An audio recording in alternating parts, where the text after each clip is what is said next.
Pretty privilege as an autistic and ADHD woman is not a privilege, it's a hindrance. People are saying it was tone deaf, stop complaining about being pretty, blah, blah, blah. Hi, kooky kids. I'm Shamaya. It's like papaya, except it's not. And this is Plot Twist, Please. Welcome to my humble abode. Welcome to my couch. Welcome to your screen. This is a place where I like to talk about media literacy, mental health advocacy, and the intersection of those things. So today I would like to talk about pretty privilege. Pretty privilege is something that a lot of people, I feel like, conflate on the internet. And as someone who tends to benefit from pretty privilege, I thought that this would be a great opportunity to get an understanding, or rather a deeper understanding of what pretty privilege means and how it can manifest itself. Because, language is hard. It's difficult. It evolves for different reasons. It is transferable in different contexts. And so it can get really muddled, which I understand. First off, if you don't know, I am a Black autistic woman because I've been Black and autistic my whole life and also identify as a woman. So there are things that come with that can be great, and there are things that come with that can be not great. And I'm going to talk about everything in between. Before I do that, though, I just want to let you know that I have these longer podcast episodes available on Apple Music, Spotify, what's the other one? Podbean and something else.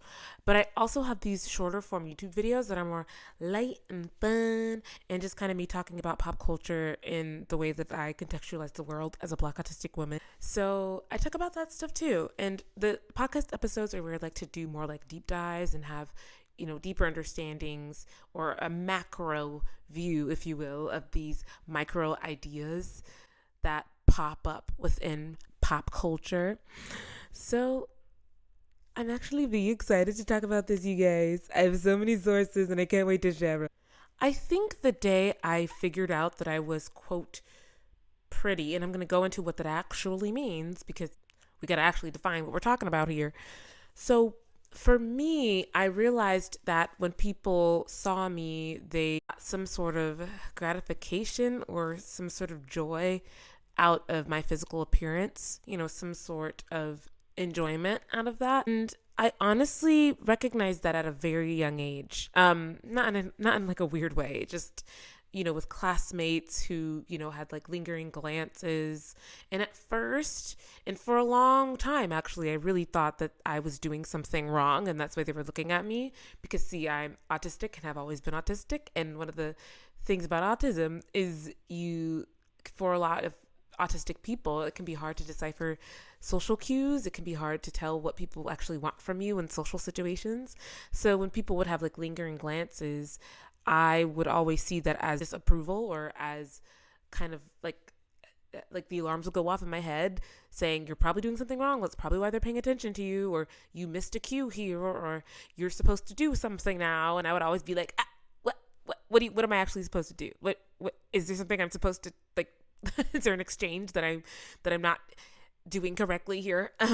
So what it turned out to be was me aligning with people's idea of what beautiful meant, or, people just looking at me because they thought I was nice to look at, which has its perks, and I'm going to talk about its perks. But I also realized that I'm guilty and have always had difficulty navigating that, really, because there's kind of this unspoken contract when you are a beautiful person, or physically at least, when people tend to consider you to be conventionally beautiful, that you kind of have to know what that means, that you kind of have to know how to navigate that and what people expect from you. And I did not know that. She did not know that. And so I think that for a long time and, lots of different areas of my life, it required me to learn really quickly what those expectations were. And I know this is really, seems really, theoretical right now, but I'm going to get into some specific. Like, for example, I think when you were particularly attractive or conventionally beautiful, people kind of expect you to be socially adept too. They kind of expect you to know what to say, to know how to make people feel welcome around you, to know how to be personable, to be charismatic. And young Shamaya was not charismatic. Young Shamaya had anxiety. Like, current Shamaya has anxiety. Like, I didn't have it like that. And so I kind of just didn't talk to people for the first 6 years, I think, of my public education. I just didn't talk to people. And I think what ended up happening was people interpreted my silence paired with my conventional attractiveness as snootiness, or as being stuck up or snobby, or as thinking I was better than them. And what it truly was I was an anxious child who was an undiagnosed autistic child. So, and honestly, I do hear that sentiment a lot from people who have always been conventionally attractive or, beautiful in some way. Is there's this expectation for them to be able to weave through social environments really easily because of their attractiveness. It's kind of just expected that it happens that way.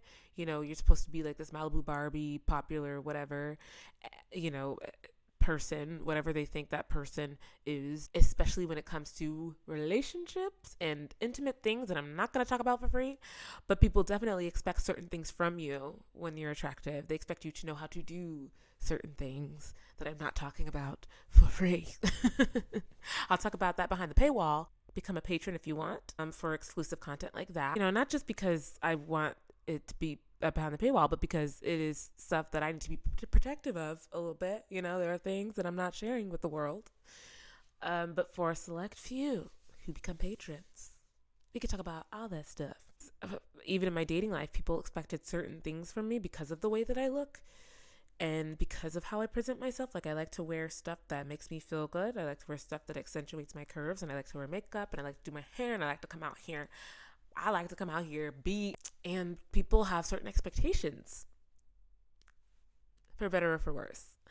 And people almost have this entitlement toward accessing that part of you. This is the part of the editing process where I'm like, oop, I forgot a key detail here.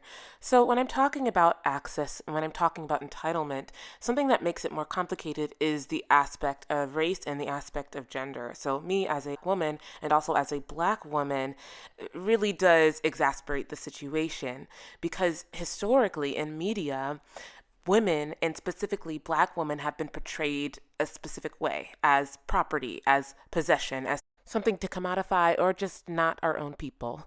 There's actually lots of data to support the correlation between the images we see in media and how we contextualize the world around us. So when I'm talking about the unspoken exchange of looking, I'm particularly talking about the people who have internalized these ideas of women, and in my case, of Black women. The exchange goes as such: I get to look at you, and then I give you something. I get the pleasure of looking at you, that is your gift to me, and then my gift to you in return is lots of money, or status, or power, or a trip on a yacht, or things as such. And these exchanges happen on both an individual level and on a systemic level. What I found odd, though, on an individual level, is that a lot of people will assume you are participating in this contract without you admittedly opening that door. They kind of just assume that you are a willing participant, and that's where it gets tricky. Without going into extreme detail, people expect certain things of you. They expect something within this exchange of beauty, this exchange of looking. First, in order to talk about the exchange of looking, I think we need to talk about what pretty privilege actually is, because, again, I feel like people, when they talk about pretty privilege, what they're actually talking about is beauty as currency, because beauty is currency. What they're actually talking about is desirability politics, because beauty cannot be divested from politics. What you perceive as conventionally attractive is political. Who you find attractive is political. We like to think that we all live in a vacuum, that we just want what we want and we like what we like because we are so individualistic. But a lot of the time, what we like, what we invest in, is based off of conditioning. A lot of the time, not all the time, but a lot of the time. The time it's based on what we think we should like, what we think we should want. One of the examples that I like to give when I'm talking about this, like amongst like my friends who I talk about this nerdy stuff with, is in reality shows, when it seems like, particularly in reality shows for Perfect Match, where it's like, it almost seems like the men are looking for a very particular type of woman to kind of like become this ideal woman who they think that they should have because they are now in this celebrity bracket, like this reality TV bracket. And so they feel like since they are like on TV and they have a blue check mark and people know who they are when they go out in public, that they should have access to this kind of woman, to this particular kind of woman who fits the aesthetic of, you know, whatever perfect woman is conventionally acceptable in this time period, or these pop culture beauty trends as they are right now. Whatever that woman is who aligns with that, that's the woman they think that they deserve, or that's the woman that they want to pursue. And so nothing becomes more clearer to me of that and of the politics of desirability than Perfect Match and other reality TV dating shows, where it seems like these men are on here to find a woman to fit into the mold. I know what you might be thinking. Chamaya, you're talking a lot of game. Where are your sources? Well, baby, honey, dearie, I got the sources, okay? And one of them is a good old definition of Wikipedia of the male gaze. So when I'm talking about these men on reality TV dating shows, or just men who walk about the world who belong in a certain income bracket that allows them access financially to basically any kind of woman that they want because they have so much money. What I'm talking about is the male gaze. So in feminist theory, the male gaze is the act of depicting women and the world in visual art and in literature from a masculine heterosexual lens that presents and represents women as sexual objects. And a lot of the time, to men who are not self-actualized, who have not dug deeper into, deconstructing all that stuff, a lot of the time, that's where these women stay, in the sexual object part of the brain. And they don't become full-fledged humans in these men's brains. Now, you would argue that some of these women actually buy into this purposefully, and some of them do. Some of them, get the butt lifts, get the boob jobs, get the lip fillers, get the face, whatever, and try to become this ideal woman to have access to that kind of man. But I'm about to tell y'all in a minute how that is a losing game. It's a losing game. I understand why women do it. I understand that there are particularly women who don't have any other way to get into that world, to get into that income bracket without that stuff. But we're going to talk about how beauty is a bad investment and how at the end of the day, we are all just in the cages. They're just designed differently, but we are all still in cages. All right. There's a really brilliant piece of literature on how these visuals that we see in media can dictate what we seek after in real life, especially as it comes to bodies, like women's bodies, black bodies, etc., etc., etc. There's this aspect of looking at something over and over and over again to the point where you think that that is the only image out there, or to the point where you crave that same image over and over and over again because it's been fed to you. It's been shoved down your throat. I'm just going to link that piece of literature below because it's so rich, and I don't think that it can encompass everything that it has to offer, through a 5-second snippet. But I am going to read this one little teeny tiny passage. Here's a snippet from Visual Pleasure in Narrative Cinema. In a world ordered by sexual imbalance, pleasure in looking has been split between active male and passive female. The determining male gaze projects its fantasy onto the female figure, which is styled accordingly. In the traditional exhibitionist role, women are simultaneously looked at and displayed, with their appearance coded for strong visual and erotic impact, so that they can be said to connote to be looked atness. Women displayed as sexual object is the leitmotif of erotic spectacle, from pinups to striptease, from Ziegfeld to Busby Berkeley. She holds the look and plays to and signifies male desire. Here's one more really important quote from this. The extreme contrast between the darkness in the auditorium, which also isolates the spectators from one another, and the brilliance of the shifting patterns of light and shade on the screen, helps to promote the illusion of voyeuristic separation. Although the film is really being shown is there to be seen, conditions of screening and narrative conventions give the spectator an illusion of looking on a private world. Among other things, the position of the spectators in the cinema is blatantly one of repression of their exhibitionism and projection of the repressed desire onto the performer. What's so interesting to me about the male gaze is that it's not new. It's not this new concept that just emerged with TV and the internet. The Greeks were very conscious of the male gaze and definitely created art based off of it. What comes to mind to me is all of those famous paintings, pieces of architecture, sculptures that accentuate the female body, which definitely folds into this definition of what men defined, or rather heterosexual men defined as beautiful. So yeah, those roots are deep. So when people are talking about pretty privilege, what they're talking about isn't actually called pretty privilege. What they're talking about is desirability politics. Desirability politics is based around the idea that how conventionally attractive you are in a certain space can determine the outcome of your life. And it's not an exaggeration. People who are perceived as conventionally attractive or more attractive by the community that they are in or by the society that they are in at that point in time are more likely to get hired for higher positions, are more likely to seem friendly or welcoming or kind or good. They're also more likely to escape prison time or to get granted less harsh sentences in the court of law. I mean, you look at Ted Bundy. You look at someone who a lot of people, particularly women, considered to be conventionally attractive. He had fans. He murdered so many women and had fans.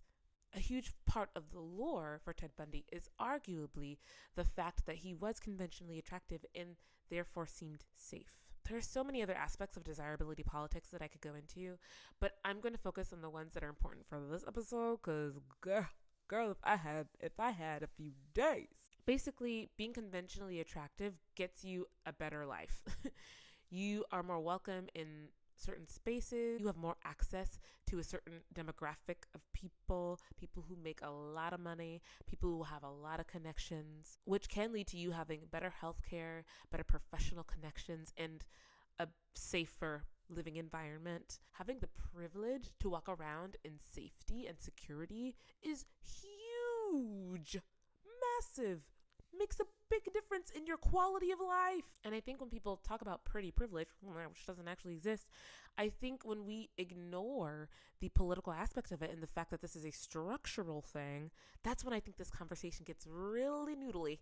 I think we get really lost in the sauce when we don't talk about the actual structures that prop up conventionally attractive people, and when we don't talk about how conventionally attractive is often synonymous with white, or white assuming, or having eurocentric characteristics. I think we really do miss the mark when we don't have that discussion. I think the thing that made people kind of blow up on TikTok was the fact that there was an autistic woman who was conventionally attractive by societal standards, and the fact that she went online talking about how having pretty privilege was not all it's cracked up to be. And she also explained how being autistic has made pretty privilege not quite work for her.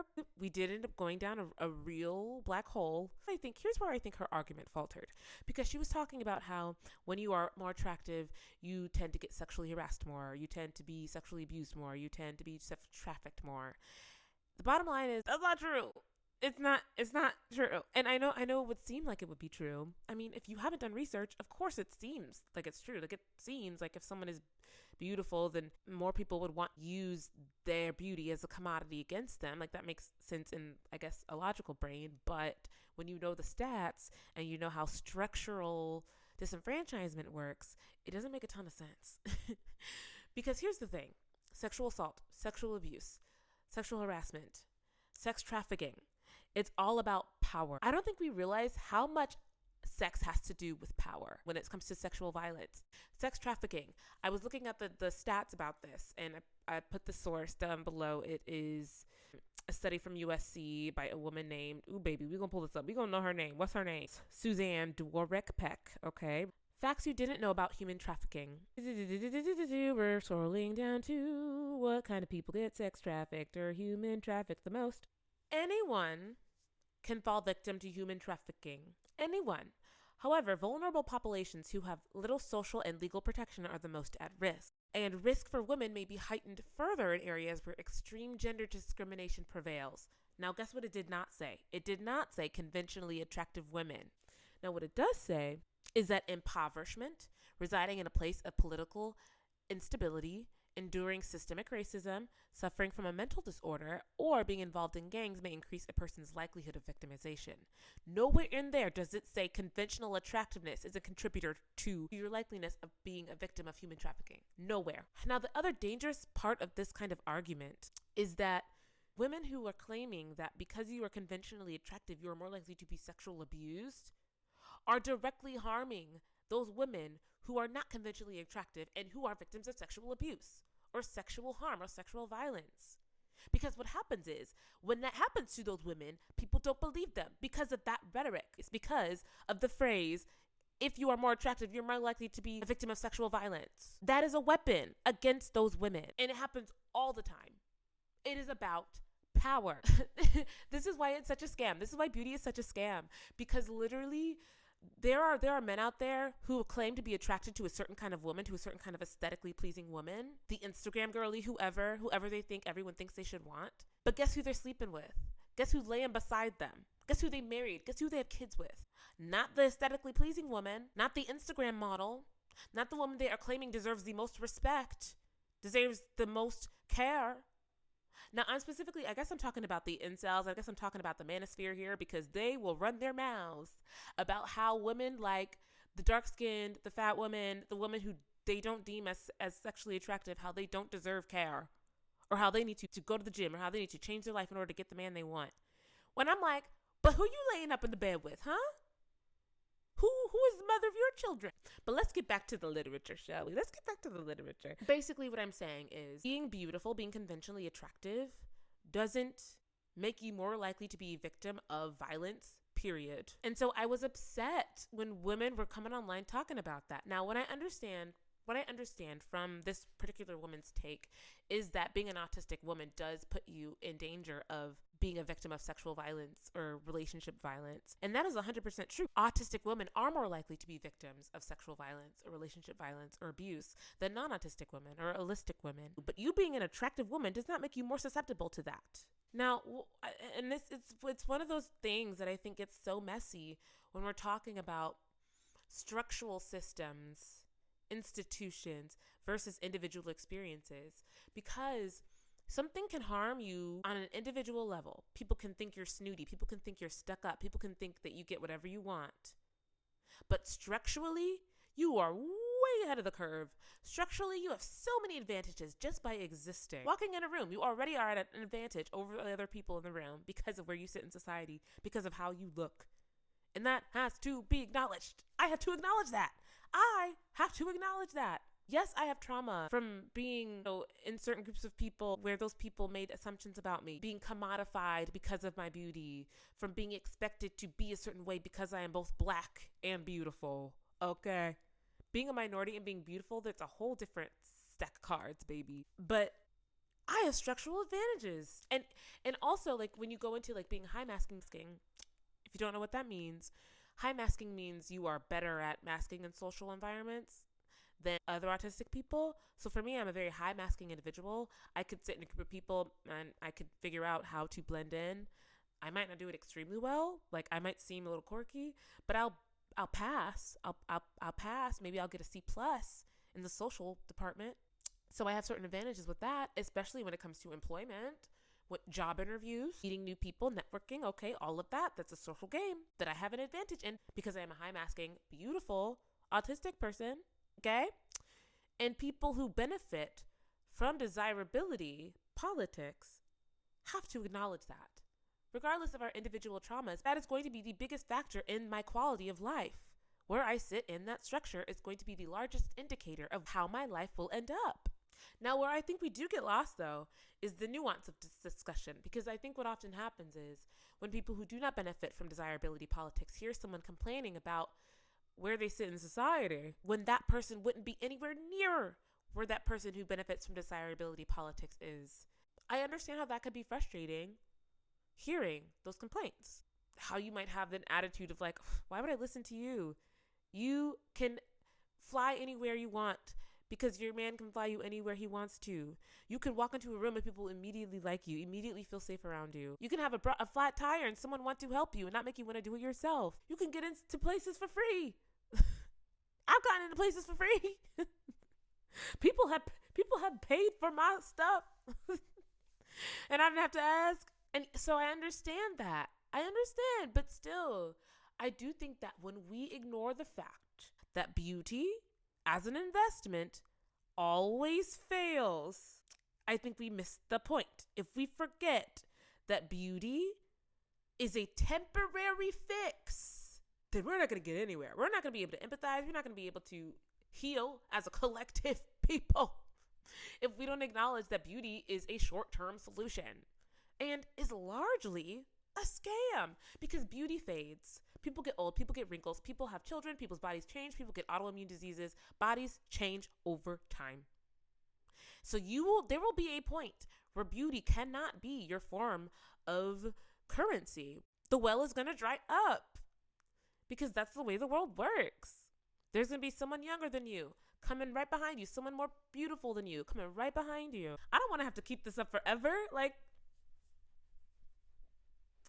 I'll keep it up for as long as I can, because sometimes you got to do what you got to do in the system to make it work for you. But I'm not trying to be invested in this forever. Forever? That sounds exhausting. At the end of the day, yes, your beauty is your currency, but it still requires you to be picked by a man in order to work. It still requires a man to give you his stamp of approval in order for you to benefit from that system. It's not on your terms. A YouTuber who I really respect talked about how she used to be a non-attractive Black woman, and then she went to another country, and to that culture, she was the standard of beauty. And so the attention she got there versus the attention she got here in the States was vastly different. And yet, and this is a trigger warning, yet in both instances, both in the States and in that other country, both where she was deemed not the standard of beauty at all and where she was deemed the beauty standard, she was a victim of sexual assault. And the grossest part of this, and she explains this so eloquently in her video, but the most disturbing part was when she was being sexually assaulted in that other country, she kept being told how beautiful she was. No one wins, is what I'm trying to say. Nobody wins. If your success, if your trajectory of your life, if your access to safety, if your access to healthcare, if your access to happiness is based off of how you can attain beauty, it's like a situation where if you do buy into beauty, then you get access to certain things, but you are still commodified by the people who give you access to that. And if you don't buy into beauty, then you are still harmed structurally, and people will mistreat you interpersonally. So it's like, do you want to be a house slave or do you want to be a field slave? You're still in slavery. It's like that VeggieTales meme that went around where it's like, we were in slavery. And they were like, but y'all had nice blankets. Y'all had a roof over your head. And they were like, but we were in slavery. That's what it is. Basically, misogyny hates everyone. It hates everyone. And nobody wins when that system is still determining who has access to safety and all those other things that I previously mentioned. There are so many ways in which I, as a Black girl, had to police my body in order to not be taken advantage of. And it shouldn't have been that way. It shouldn't have been up to me. It should have been the people who would have taken advantage of me needed to take ownership over their actions. But I got so used to controlling my body, to doing things a certain way, to walking down the street a certain way, to wearing certain clothes, to talking certain ways, to gesturing in certain ways to make myself as far away from blame as possible if something might happen, that I had to deconstruct that part of my existence, that I had to literally be like, I don't have to move through the world to appease men. I literally don't have to make my life about making other men happy. And that is a hard thing to do when that is engraved in everything that you do when you're young, especially as a Black woman. There's just this culture, I think, among Black people where we consider Black women to be the matriarchs, and we consider Black girls to be matriarchs in training. We basically raise little Black girls to be mothers. Before we even decide if we want to be mothers, we just treat them like they are already extremely mature when we should have been treating them like they were children because they were children. We force young Black girls to grow up so fast, to be so conscious of how we move through the world that we don't even get to decide how we want to move through the world. We don't get to decide until maybe our 30s how we want to be seen. We don't get to decide what our relationship is with our bodies. A lot of us, until we are much older, the kind of self-discovery that a lot of young white girls get, or even a lot of young white men get, we don't get to discover our bodies in the same way, because for as far as we're concerned, or as far as our caregivers are concerned, our bodies are to be protected, or our bodies are a means of production. And I think we should just get to a point where we just let bodies be bodies. We just let bodies just be there, being bodies, you know, because your body does so much for you, housing all the things that keep you alive. I think we just need to go easier on ourselves, to be honest. One thing that has really helped me on that journey is learning how to dress in a way that I felt good, in a way that made me want to get up in the morning, in a way that was true to who I was as a person. It made me feel like I was putting something out into the world that really communicated who I was. You know, because I feel like another thing about Black girlhood is a lot of us are just existing in a reactive manner, you know, as a reaction against what people think Black people should be like. And maybe we just put that away for a little bit and try to discover who we are as individuals outside of this. It's hard, but I really do hope that for us. In closing, I hope that you encourage the women around you, the Black women, the autistic women, and everybody else to be who they are. And when you compliment them, try to find something else to compliment them on other than their beauty. All right, thanks. Like and subscribe if you like what I'm saying to you. Share this with a friend or a foe, and I hope to see you soon. Stay weird. Bye.